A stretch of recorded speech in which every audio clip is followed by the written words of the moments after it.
Well, what's up, everybody? Welcome to Earth Science. Welcome back. Hope you're doing all right. What I generally like to do when we're in class, or I guess this year when we're not in class, we're going to just warm up with like all the stuff we were doing before break. I don't want it to be stressful. I know that like coming back can be hard the first day. I just want to kind of remember some of the stuff we were doing and maybe open one tiny new door, but I'm going to show you that it's not that hard. No big deal. So I'm going to have you work this page here. Not the second page. We haven't done those things. I'll delete that off there, hopefully. And a short crossword with a couple of things. It's all based on the reference tables that we've been working on. So let's point out a couple of quick things. Again, some of this might be a tiny bit new, but not a ton.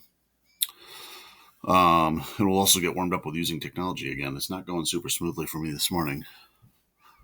So I couldn't get, I don't know why I couldn't get the PDF to open up on the Chromebook here. So I'm going to put this like in my Google Classroom as well, just in case you need the full reference table and yours also isn't working this morning.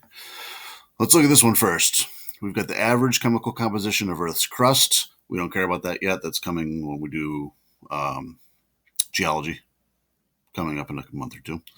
Hydrosphere, hydro, water. So that's just all the water on Earth. And lo and behold, there's like 2 parts hydrogen and 1 part oxygen, H2O.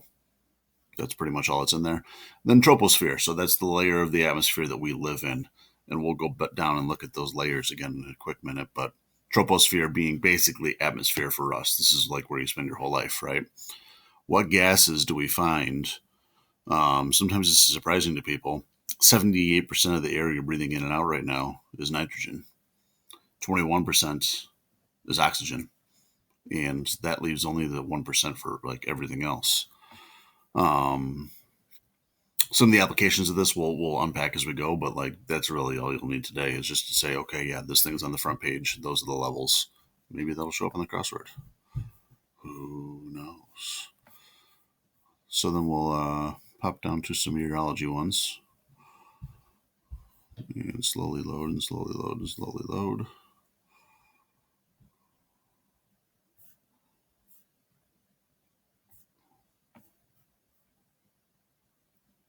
Jeez.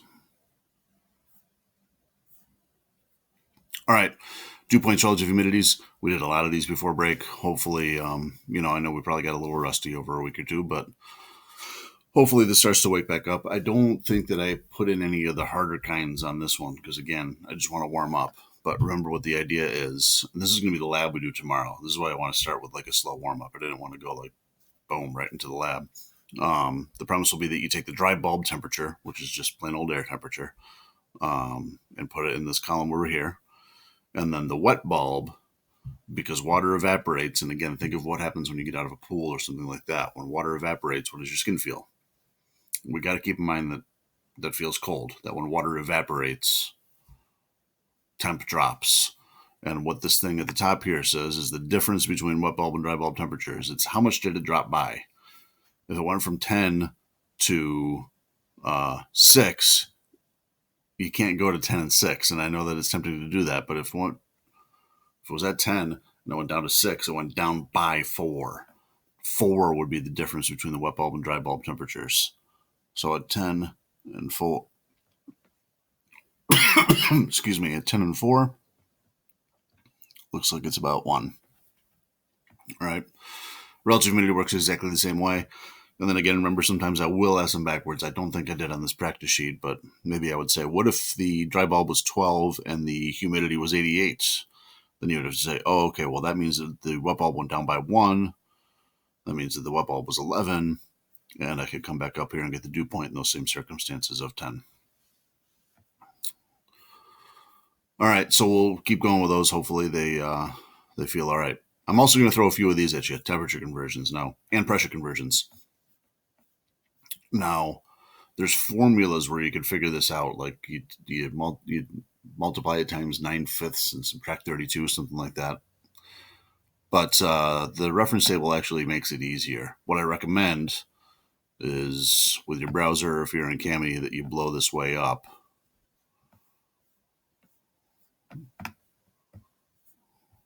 Uh-oh. especially if Cammy will still let you move. If not, I guess we can't blow it up that much.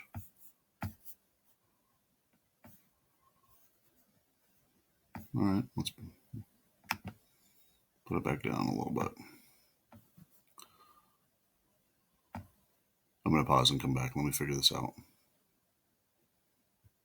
Welcome back.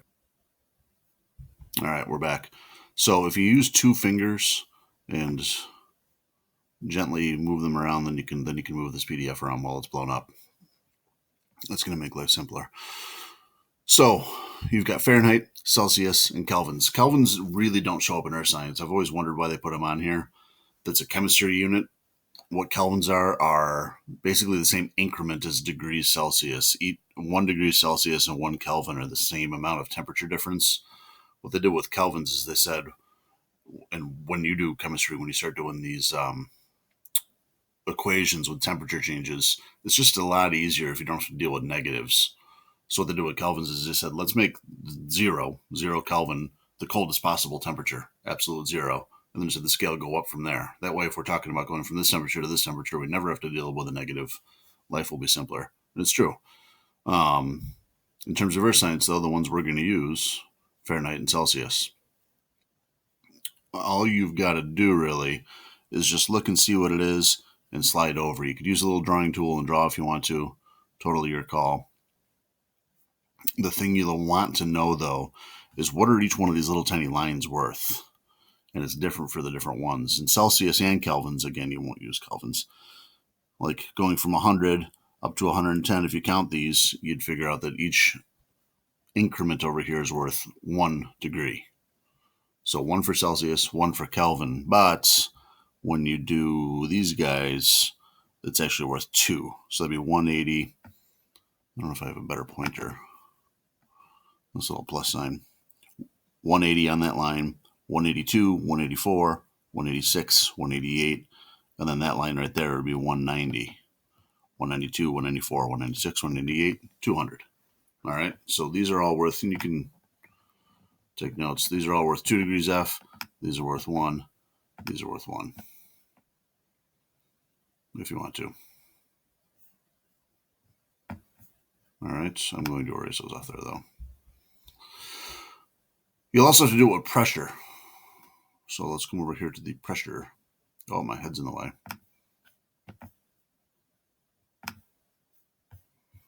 So if we come over here, we've got different units of pressure. We've got millibars and inches of mercury.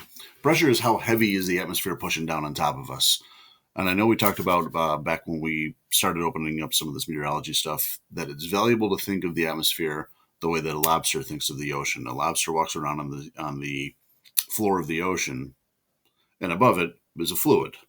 We're doing the same thing here. We're walking around on the floor of the earth, and above us is a fluid that's dynamic, that flows, that has currents, that has waves, that moves, right? So how much does that weigh? And because of these like big waves and big systems that move around, some days it's heavier than others, and that's going to lead to what goes on with weather. And it really is a critical idea. Today, again, I'm not going to like say we got to understand meteorology by the end of the day today. I want to just make sure that we can like pop back and forth between these two and understand the units. So the first one is inches of mercury, which is literally, if you take mercury, liquid metal, put it into a tube, open at the top, fill it right up, and then you wouldn't want to do this because mercury is dangerous, but put your finger over the end, flip it over into a little pool of mercury, and then let go. It'll drop down by some amount. How many inches of that is the atmosphere capable of holding up? If the atmosphere is heavy on a particular day, a high pressure day, it pushes down on that pool and jams the mercury more up the tube. So it's a kind of an abstract, but really ingeniously simple way to measure the weight of the atmosphere. Okay, if that's all complicated, what's our job today? Just say that in this more metric-based unit, millibars, that much pressure is equal to this much in inches of mercury. That's what Hg is mercury. Okay, the easy one is the millibars. These ones, the lines are nice and far apart, and they're each worth 1. So 1036, 1037, 1038, 1039, 1040. Simple, simple, simple. Over here, unfortunately, it gets to be a little bit more tricky. they're each worth, and I'll write it because it can be complicated to think about. They're each worth 0.01, whereas these are just a nice easy one. So what does that mean? That means if we're here at 30.50, the next line up is 30.51. The next line up after that is 30.52. We're going up by hundredths. We're going up by 0.01 each time. So like halfway up there would be 30.55, 30.56, 30.57, 30.58, 30.59, and then finally 30.60. So a little trickier there.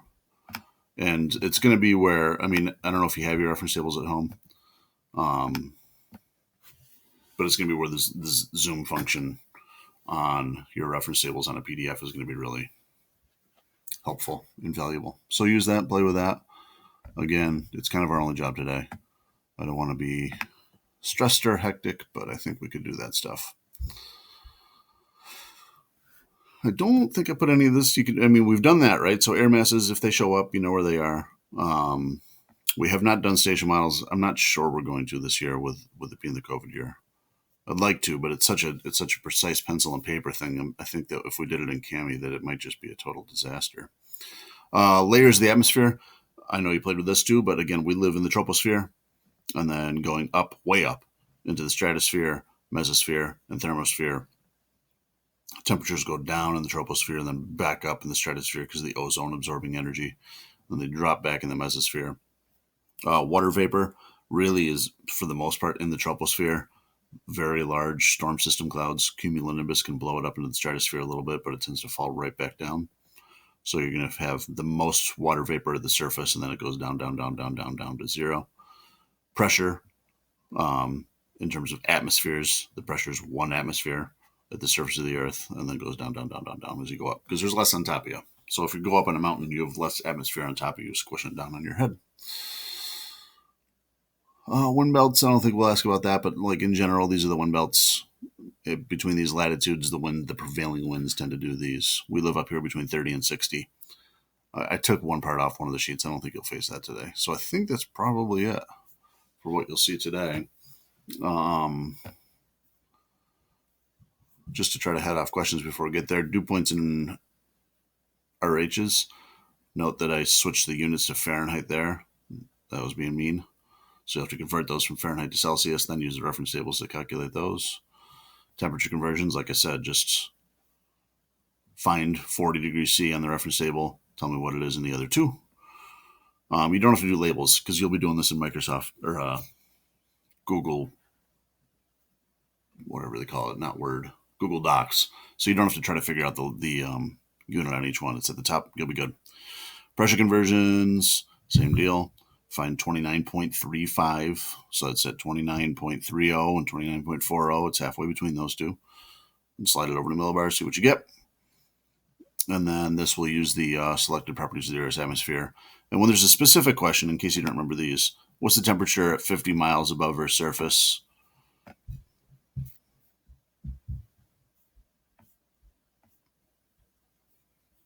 Here's your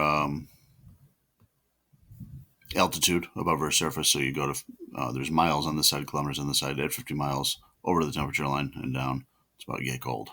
Pretty chilly. All right, let's check this out quick, and I'll stop babbling here. I just want to make sure there's none that are too confusing. Yeah, I think you guys can do these. But I'll be here if you have any questions. Just speak up, give it a try, and welcome back. Hopefully this is not too stressful of a start, and we'll take it further and further over the next couple days. Hope you're doing okay. Good to see you again through the YouTubes here. Take care.